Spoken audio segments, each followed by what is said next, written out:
Welcome to the Encore Audio Archives YouTube channel. I'm Taper Dave, and this is my channel. I've uploaded hundreds of talks here that I've recorded at meetings in West LA, and I've also recorded conventions starting in 2013. I've got a bunch of those up. And Walt and Mary Murray, the original owners of Encore Audio Archives, started the company in the 80s, and Walt recorded Joe and Charlie's and a bunch of stuff down in Vista, California. My sobriety date is June 20th of 1994. I hope you find something you like, so please like and subscribe to my channel and comment down below. If you want to hear something that I don't have or that you don't see, I'll see that I get it. Anyways, take care and have a great day if you want to. And now, this is a one-speaker meeting. Tonight, our speaker is a gentleman we brought here at great expense, imported. I'd like to introduce Sam.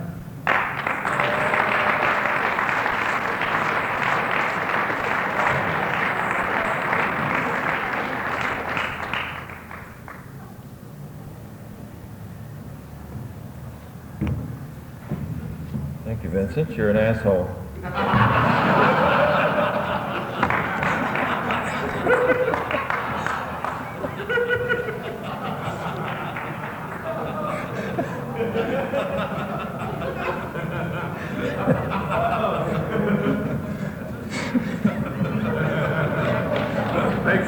I am so scattered tonight, I don't know where the hell I'm at, so here it is. Let's see. I'm Sam. I'm a fully recovered alcoholic. So I got that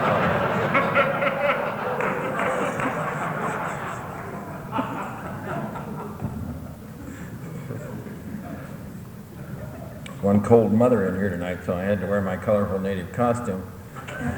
Here. Somebody please set fire to a newcomer so we old-timers can keep warm. They're so full of alcohol they'll burn for the rest of the meeting, so...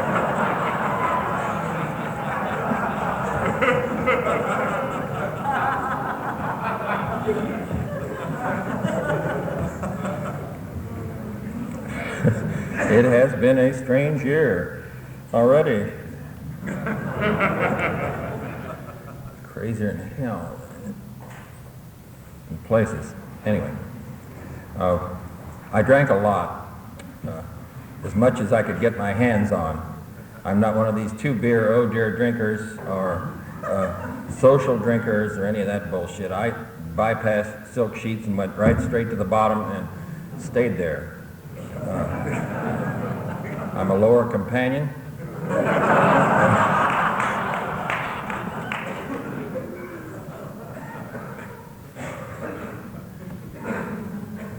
Come in, there's plenty of seats over here in the Alapunk section.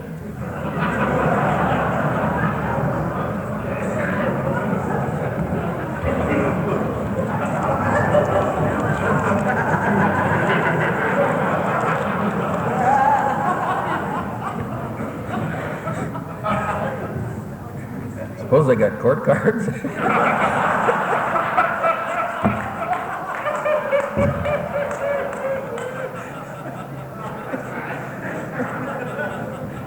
I saw a choiceman at the break. He parks right out there in front of the driveway with his blinkers on, comes running in here, gets his court card signed, right back out the door.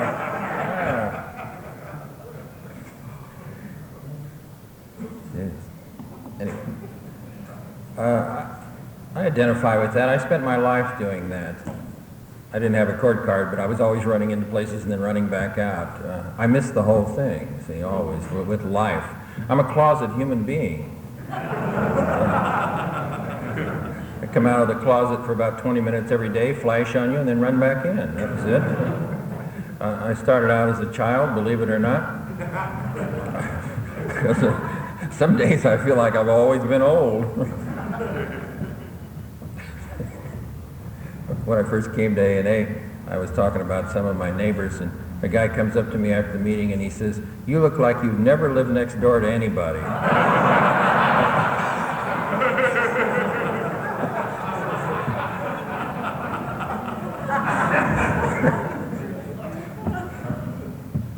The way I was a hell of a mess. I was a rotten, obnoxious kid. My Aunt Bessie would give me a quarter if I would say fuck in the grocery store and embarrass my mother. got $1 if I said it in church.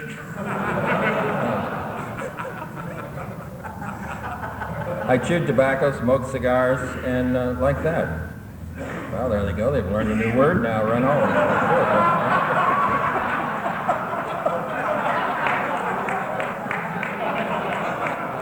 Wait till they say it in the grocery and demand the quarter. Oh, fine.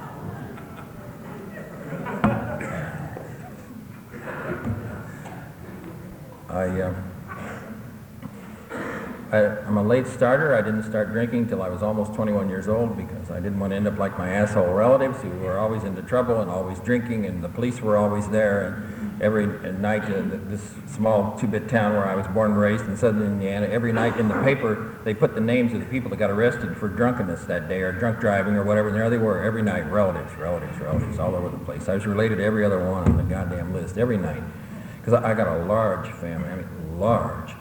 And those, they're mostly alcoholics, but those that don't drink should. I don't think there'd be nearly as much trouble because they're, God, what a mess they are. And I went to a Catholic school for 8 years, had an 8-year sentence, and I majored in guilt. I hated that place. I hated most people. I hated my family. I hated everything. I had a wonderful childhood inside my head. That's where I lived. And I was an adult in a lot of areas at a very young age. I went through puberty in 20 minutes. However, the adolescence has been rather prolonged. Still in the middle of that. Well, that should be obvious to you by now. I don't have to say much about that. I had one hell of a life. I was always a downer type person. My Aunt Bessie took me aside one day when I was very young and she said to me, "I'm going to tell you the secret of life. You fall out of the womb and you crawl across hostile territory towards a grave."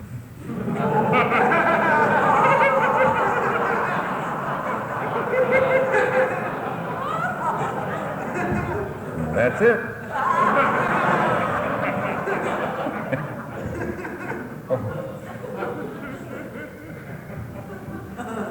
She said to me, "You might as well quit trying to be good and grow up and be a son of a bitch like your father because you're just like him. Don't waste time trying to be good." So I didn't. I was married when I was 16, had a kid. I got arrested when I was 18. I had 9 felony counts against me, guilty of every one, and I hadn't had anything to drink. So you see, I can't blame it all on the bottle. I was the son of a bitch, and then I drank, and then it got worse. Out of that, all those felonies, I got put away. I had a 1 to 10 year sentence, and I did my time and got out, and I was almost 21 years old, and that's when I started to drink. And I also started to use drugs that first year, and then of course, I smoked a lot of non-habit-forming marijuana that I was addicted to. I have an addictive personality. That's how I used to bullshit myself. I told my sponsor that one time, I said, "You see, I'm of an addictive nature." He said, "I'm going to tell you what you are, you're a pig."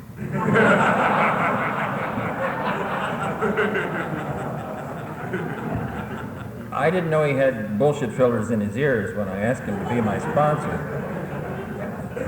Translate everything that because I had a lot of sniveling. Some people, of course, come here and don't do that. I haven't met them, I've just heard about them. We all should be part-time members of Snivellers Anonymous. I carried an awful lot of things instead of getting it out. One of the co-founders of Alcoholics Anonymous said in an article in the Grapevine a few years ago, "Most alcoholics come to AA with a very heavy burden of unearned guilt." And I was a guilt collector. I would hit you in the head and take your guilt away from you because I'm strong, I can handle it, and shit like that. Somebody once said to me, we were stoned to the eyeballs, and he said, "It's Tuesday." And I said, "I know, I'm sorry." I took the blame for it. I was an animal loose on the streets. By the time I was 22 years old, I was hooked on a lot of things. I knew it, and I didn't give a damn, because all that stuff had blotted out reality. And that's what I used it for, to blot out reality. I hated and detested reality. And the way I had tripped out before through books, movies, that sort of thing, it began to wear thin. And so when I found drugs and booze, it saved my life, my sanity. I wouldn't be here today. And so it was just a step along the way. I drank and used as long as I possibly could, and as much as I possibly could. I never slowed down. I didn't know anything about mixed drinks. I always, give me the goddamn bottle and let's go at it. That's the way I always drank. I ran into a mathematical genius when I was 22, 23 years old. He was a bookkeeper in a factory in this small town where I lived. He figured out how to fill out income tax forms and get money back. I did not work at the factory. I just signed the paper. I got a check. I liked that. It's easy enough.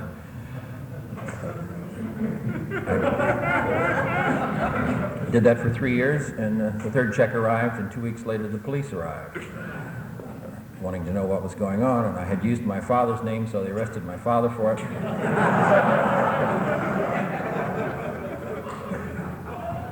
My father was drunk all the time. He thought he'd done it, so no big deal.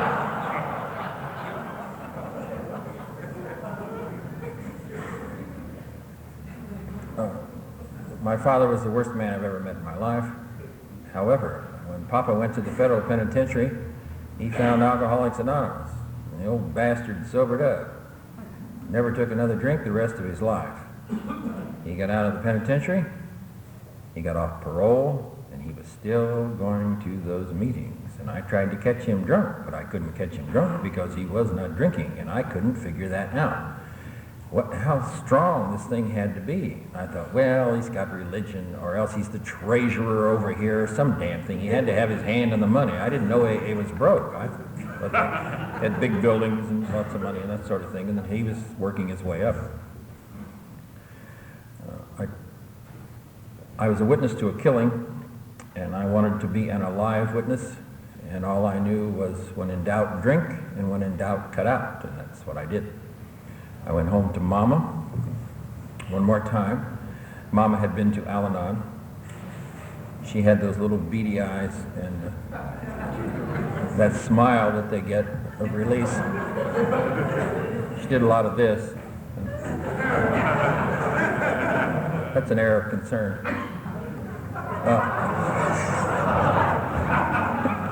I think we ought to have a statue like that in front of Al-Anon headquarters. Be willing to pose for it.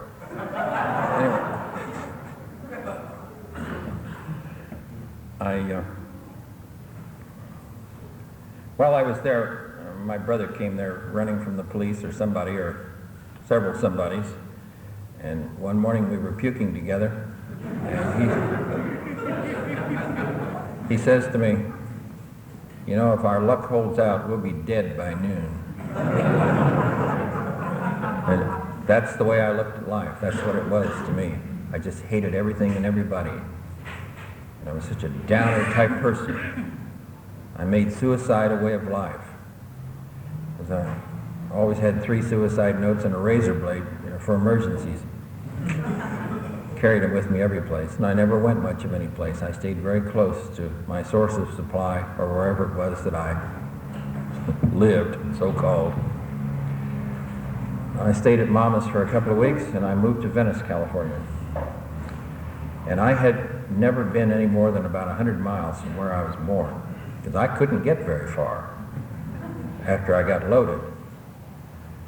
And I had to move that far because I was afraid those people would find me. There were a lot of mafia types connected with this killing, and it made headlines all over the place. The witnesses, blah, blah, blah, looking for them, and but I got away before they subpoenaed me.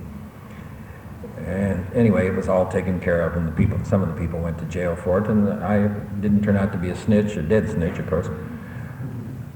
Anyway, I lived in Venice for 2 years, and I lived in the worst place in town, which is really hard to do in Venice. That whole area is the wrong side of the tracks. So it was at that time. My God, what a place. I loved it.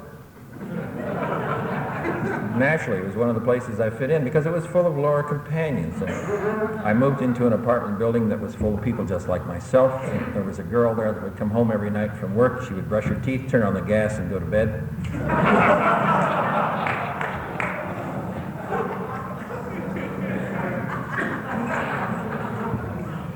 I identified, of course, with people like that. We communicated. And I liked her because she had the same rationalizations that I did in many areas. She could, no matter what it was somebody else's fault. And that was the story of my life. At a party there one night, she was killing her boyfriend. She was pulling the trigger on the gun, and she's saying to him, "You son of a bitch, it's your fault. You've made a killer out of a nice girl like me." I always put the blame someplace else. My parents' fault, society, school I went to, church, on and on and on and on. Never took the blame or the responsibility. And I don't even give a damn anymore who's responsible. If I wake up on Judgment Day and find out that my parents are 95, 98% of the blame for what has happened to me, so what? I am stuck with me. I am stuck with what I am. And I'm the only one that can change it. And it's way too late to do anything about my father. He's been dead and gone a long time. And I've never really blamed my mother for much of anything. I knew that my father had driven her insane and that she couldn't help so many of the things that happened to me as a child, and along with my brothers and sisters. So it's a hell of a life. I'm written up in several medical journals. Psychiatrists couldn't figure out why I was still alive. The life I had lived. I used to get interviewed every 4 years up here at UCLA. They were trying to figure out, still alive, still sober, still clean, not in the joint? Yeah, all right. I, of course, knew about Alcoholics Anonymous, and I talked to my father at Christmas time, and he suggested one more time that I go to a meeting of Alcoholics Anonymous. And I was so far gone, I just didn't care anymore. So I went. It took me 2 days to quit taking everything I was taking. I quit it, and I went. And the first meeting I went to I didn't like. It was kind of a forest lawn hemorrhoid group. The average age there was deceased.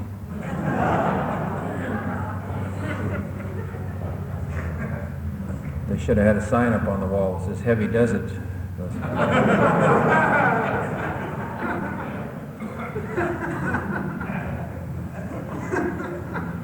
First speaker I heard was a school teacher, and she said that she had wet her pants and she came to Alcoholics Anonymous. I went back the next night and I heard a lady talk about that the maid had found a wine bottle near the pool. And she came to Alcoholics Anonymous.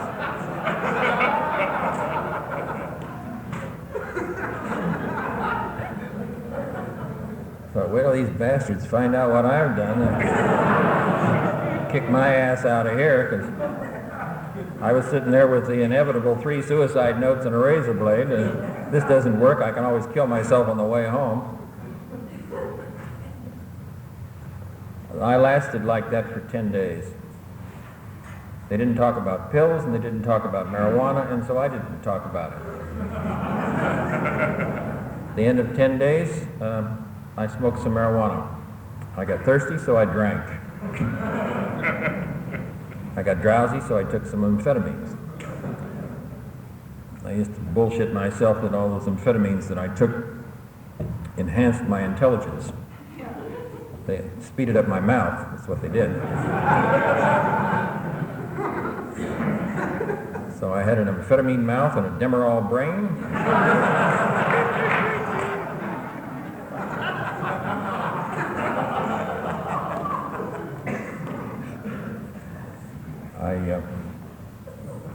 I stayed loaded for a week. I heard about Laura Companions during that first 10 days. I knew that there had to be a Laura Companion meeting someplace. And so I came back to Alcoholics Anonymous and I said to a man, "Where the hell's a Laura Companion group?" And he took me over to the corner of Pico and Alvarado. And there was a group there that their name, they were listed in the directory under this name, the End of the Line.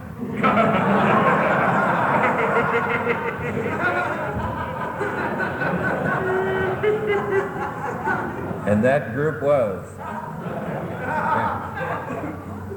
Beginning of the meeting, the leader pounds the gavel down. He said, "There ain't no traditions here. It's every man for himself."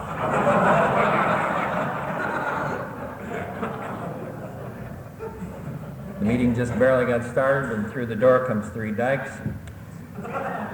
Two sober, one drunk. The drunken one, as they came through the door, dropped her purse, and out fell a gun, a bottle, and a dildo.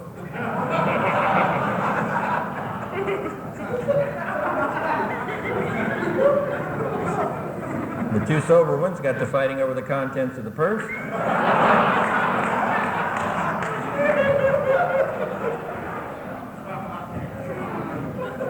They left the drunken one there, and she sobered up, and she's still sober today.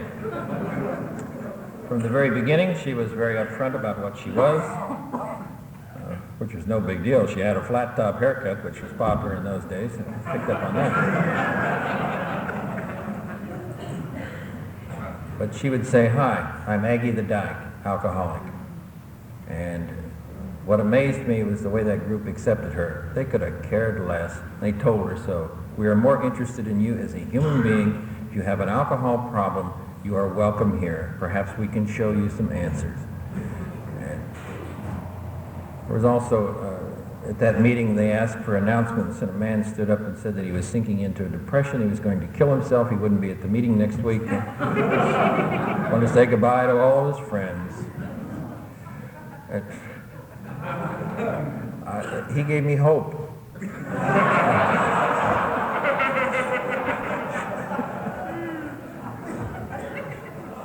Because I'd long ago ceased to talk about depression and suicide. I mean, it ran everybody off, and I was desperate for friendship. I was an extremely lonely person, as most alcoholics are, but I wouldn't talk. I'd talk about depression. It's a downer day, and we'd listen to a lot of people, jazz musicians, that leave you with no hope. And my heroes were always people that OD'd. And here was this guy talking about it. The leader said to him, "Go ahead and do it, you son of a bitch. Nobody likes you anyway." And they cornered that guy after the meeting. He's still alive. He's still sober today, Jake Sean.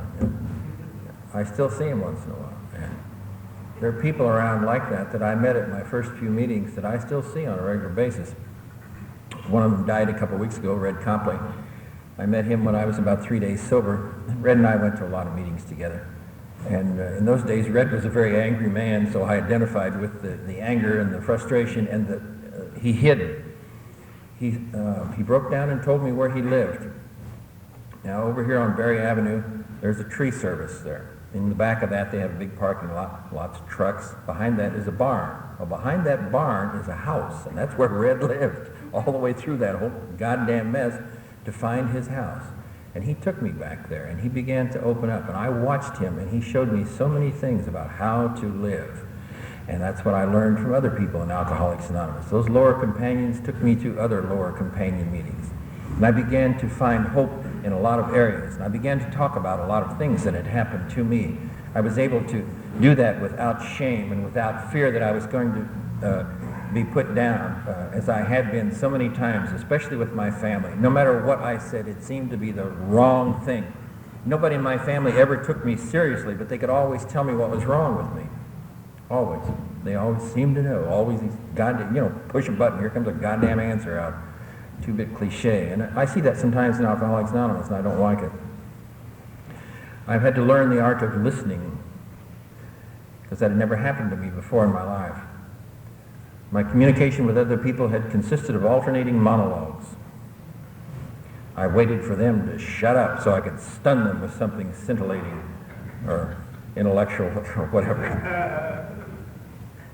And so I had to really dig into myself if I was to survive. I had a lot to clean up.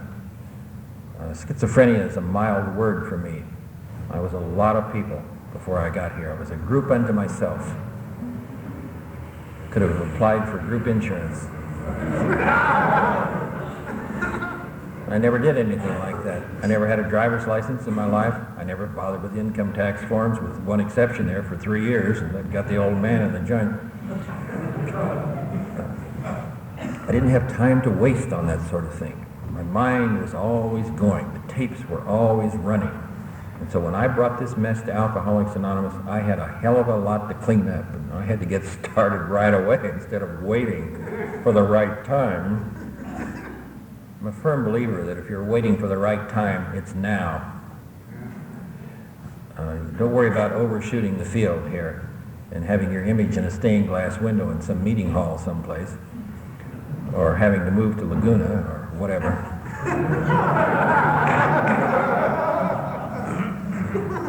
I was sober a little while, and there was a moment in my life when pretense didn't work anymore. And I had to really dig into myself and take an inventory at depth. And I didn't want to do that. The first inventory I took was pretty much surface. I didn't mind talking about the armed robberies, crap like that. But what I did not want to talk about was the fact that the last 2 years of my drinking, I could not tie my shoes. I'll do it tomorrow. I know I can do it then. I had to have every light in the house on, 24 hours a day. I had to live in places where you could look out the window to see who's knocking at the door. Always running. There was always somebody after me. And I know how to run. I can run right in here. Especially in a big meeting, it's an easy place to trip out. I know how to do that. I don't need booze and drugs to do it. I can do it on chapter 5. Rarely have we seen a person fail, and I'm gone out the door someplace, tripping out on something. Right back in on the ABCs like I'd been there all the time. So I've had to practice the art of living in the here and now. And I don't want to waste any more of my life. I've wasted a lot of it. You see, if I don't work the steps, I lose. Nobody else does. I lose. I don't want that anymore. I've lost out on so damn many things, waiting for the right time to do it. And I've done a lot of things in Alcoholics Anonymous, everything but drink after I came off that one slip. I've been sober a long time, over 26 years. And that's a long time in the life of an alcoholic, or in the life of a human being, but in the life of an alcoholic, that can be a goddamn eternity. I couldn't even comprehend that length of time. And I never even thought about staying sober that long when I got here. I was lucky to be alive. If I just could stand upright and breathe and maybe think every other day, because there wasn't much left to think with. I just couldn't concentrate on things. I had the attention span of a fly. I'm all over the place. And yet a good deal of the time I was faking it and pretending that I'm here. Pretense again. Pretense doesn't work for me. I can't act as if I'm sober. I can't act as if I've had a spiritual experience or an orgasm or anything. I want the real goddamn thing. You know, what do you mean, act as if? I hear that at meetings. I think it's a killer. I don't like that shit. I want the real thing. I don't want fake sobriety, plastic sobriety, clone sobriety like we have up the street here. All rooms full of nodding heads. Yes, yes. Like those little dogs in the back of windows. Cars.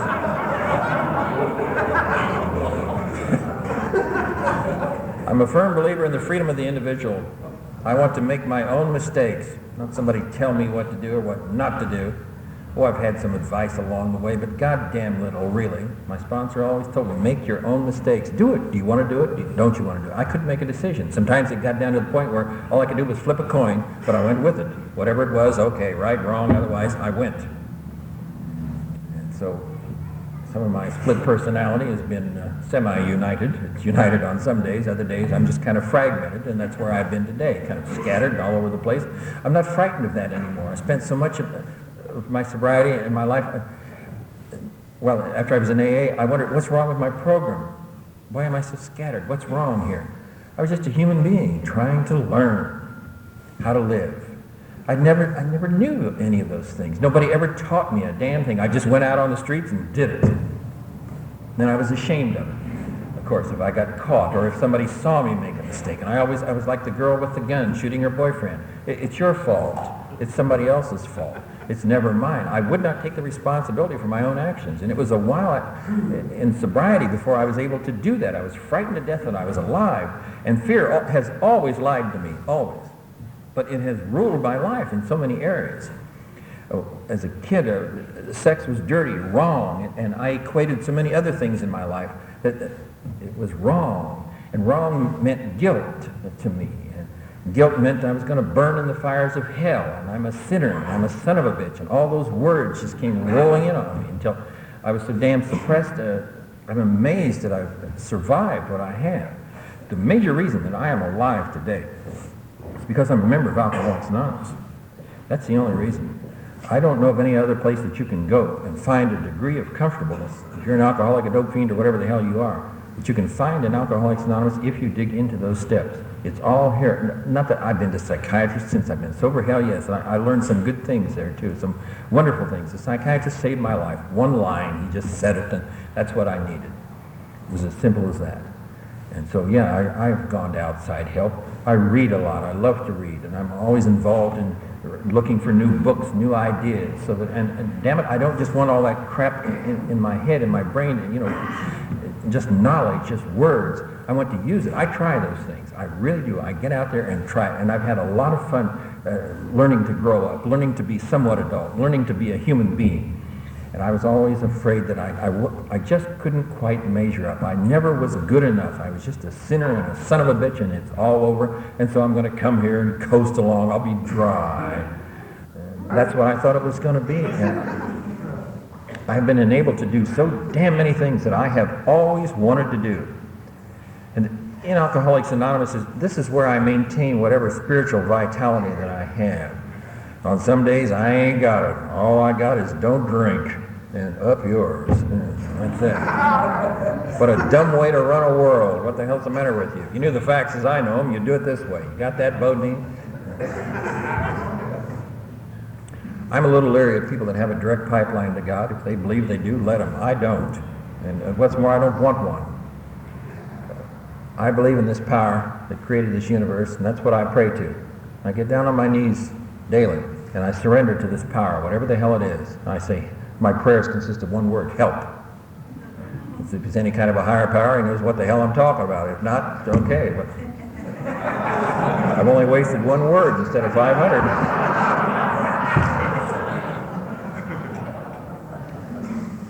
I really hope he's got a sense of humor.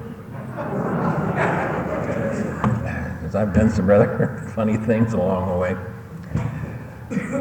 My rage and my anger against other people is, a good deal of it was because I hated myself.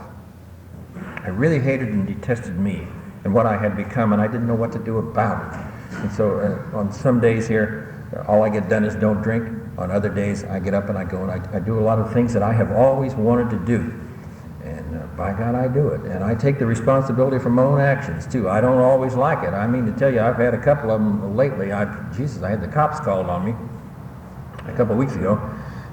My neighbor's got a new dog, and the old dog barked and barked and barked, and I threw an M80 over there and shut the son of a bitch up.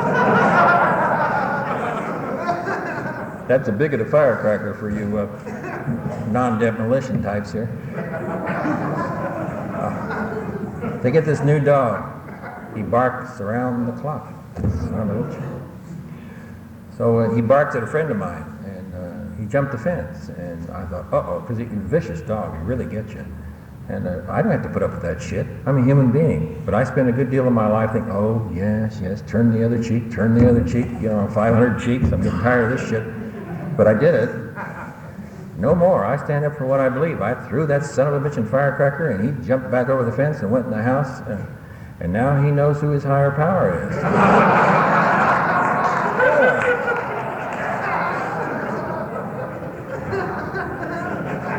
However, there were consequences.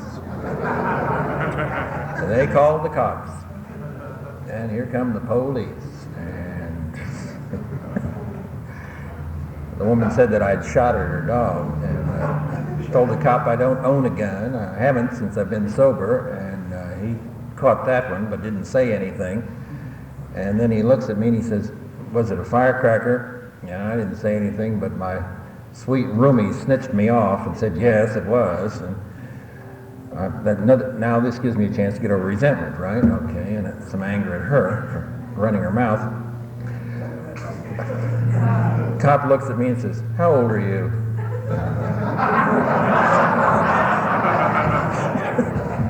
Before I could answer, he says, never mind, you're old enough to know better.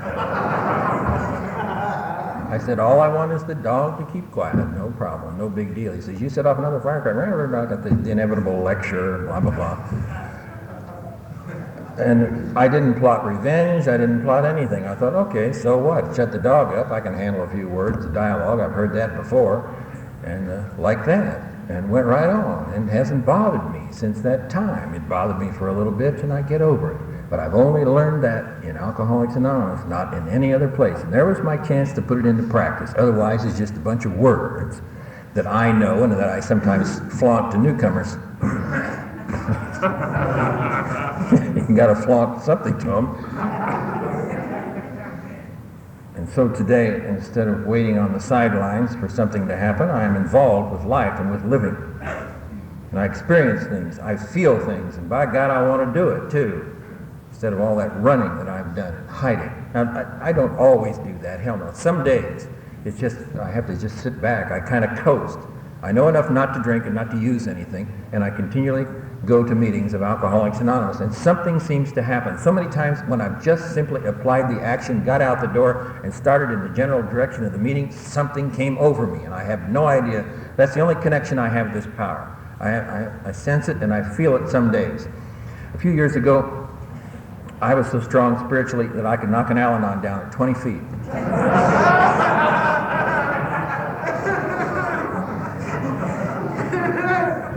My sponsor said to me, if you get any closer to God, you're going to rip them off.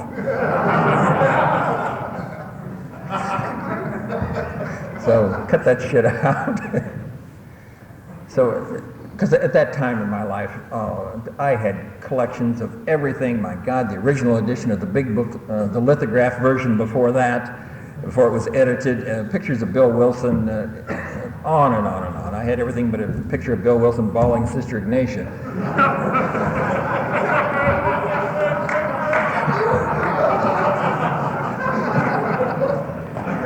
Only the in crowd has that picture, you know.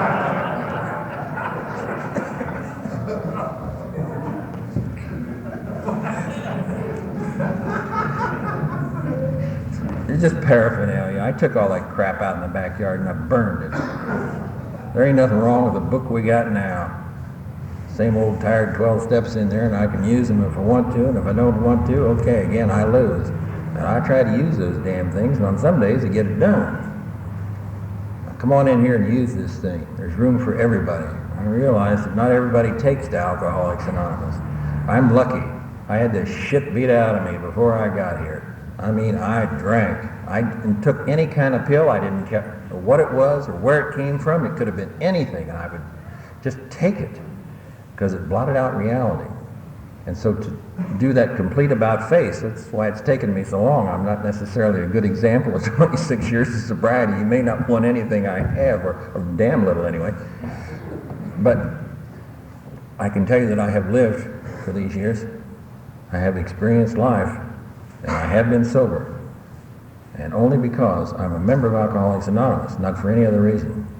Sorry to interrupt your viewing. Taper Dave here. Just wanted to take a second to ask you to like and subscribe to my channel. Let me know if you like what you're listening. I've got some very good talks here, and this one's a great one. Just curious, do you think this is better than Zoom? Tell me what you think. So come on in here and use this thing, and share it. Never forget to share it. Our book says sharing or helping others is the foundation stone of our recovery. And I don't want to mess with the foundation stone, as I have a tendency to do after some of my intellectual bullshit returns and the ego comes back and gets reinflated very easily. I don't have any problem with that. It just seems like it's lying in wait in the garage in the night, and here it is. Its ego's out again.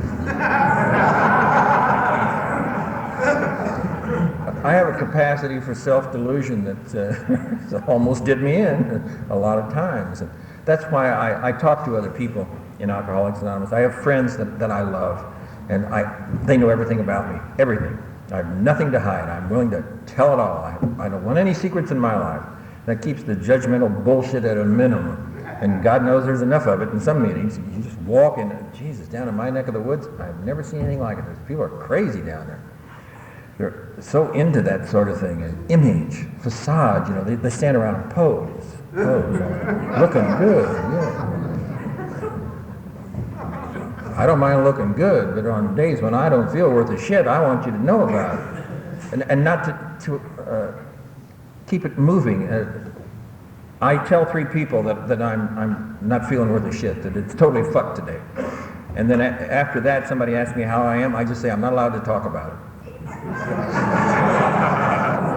I don't want to perpetuate it. I don't want to keep it going. And that's what I do if I keep talking about it. Because I know a lot of people come into a big meeting like this. How are you? Oh, it's shitty. I'm dying. Next. Perpetuate the damn thing. I've been known to do that. So I've learned that I'm not allowed to talk about it. That's it. Boogie on. And I'm not ashamed of the fact that I've had depressions, that I've had suicidal depressions since I've been sober. I talk about it. I'm a firm believer that it should be talked about.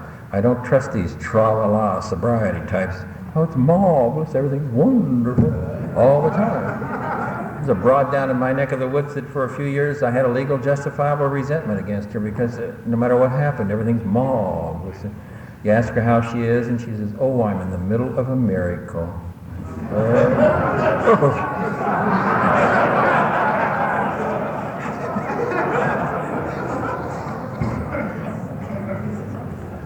She finally turned into a human being for me a few years ago. We were at a meeting talking about being 86th out of all the bars over in my neck of the woods, and it came her turn to talk, and she says, oh yes, I've been 69'd in every bar in Inglewood.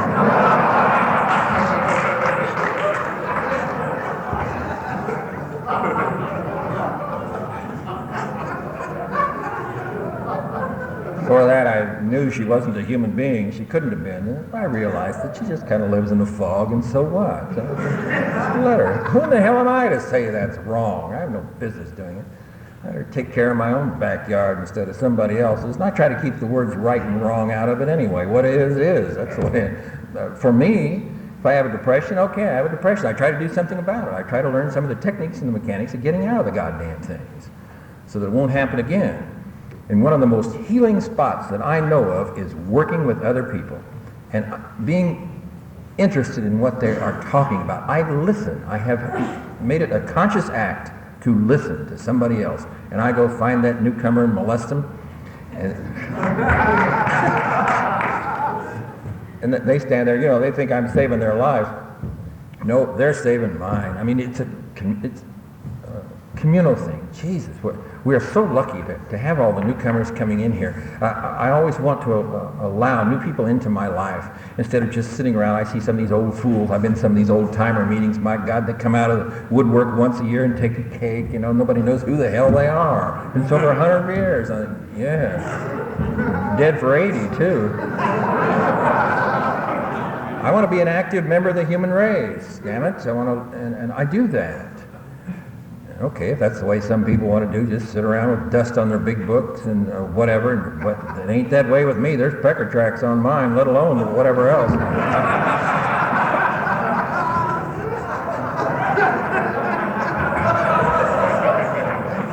I don't think I meant to say that.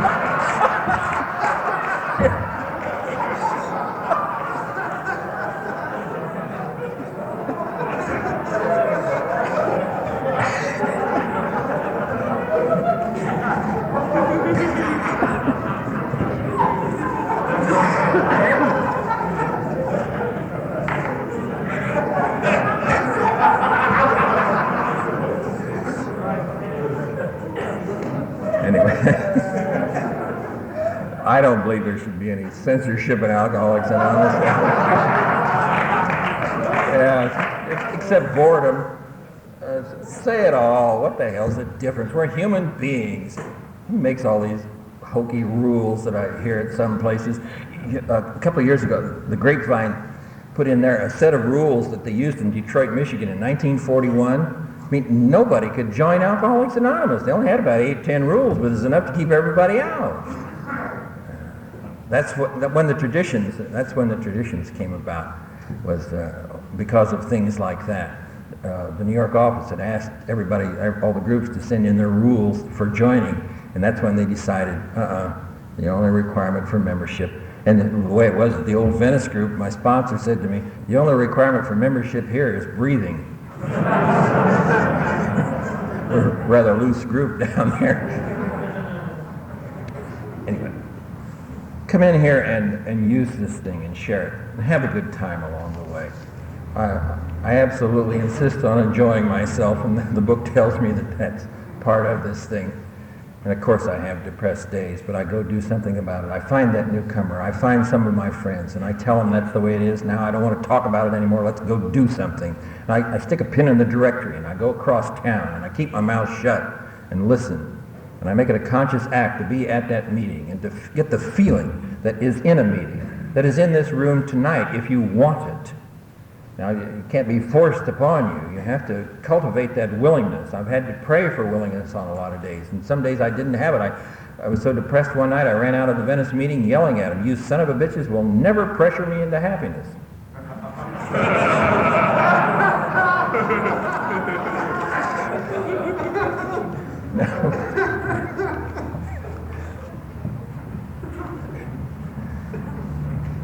Please get the feeling that's in this room tonight and use it, share it. There's plenty here for everybody.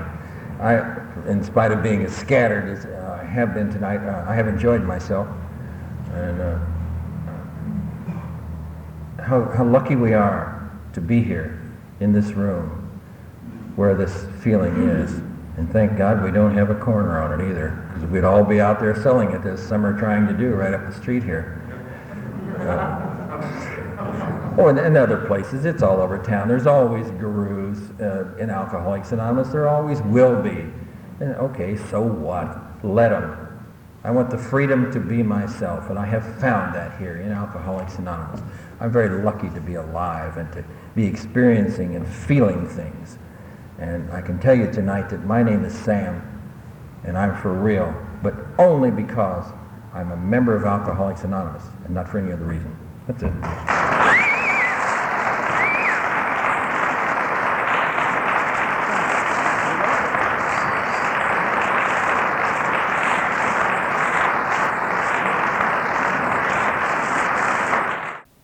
I think we got a great talk going on here. Thanks for watching the channel. Taper Dave here. Just curious, do you think this is better than Zoom? Okay, this is how I prepare my drone for launching.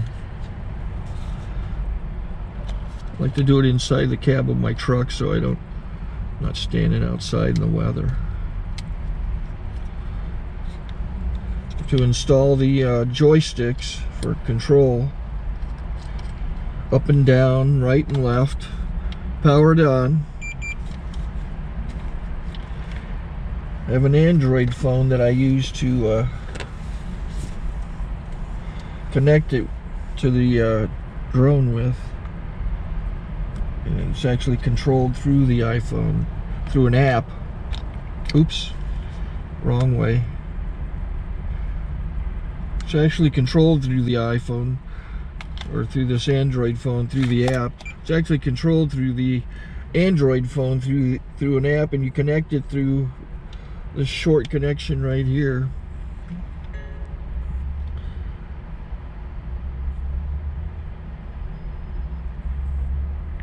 Remote control connected.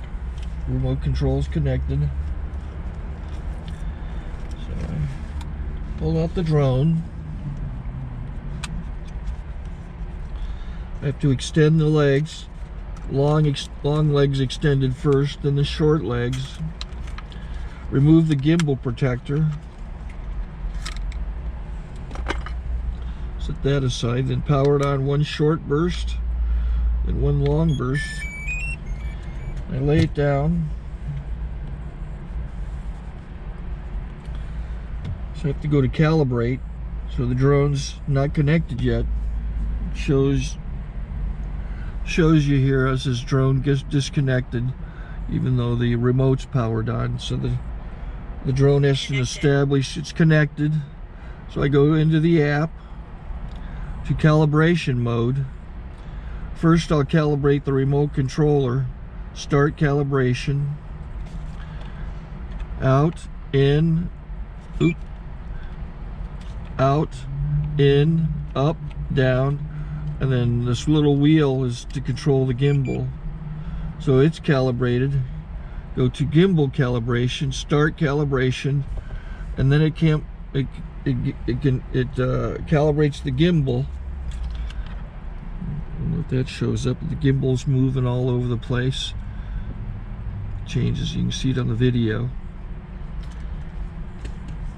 and I'm calibrated to take off. It's acquired 7 satellites at the moment.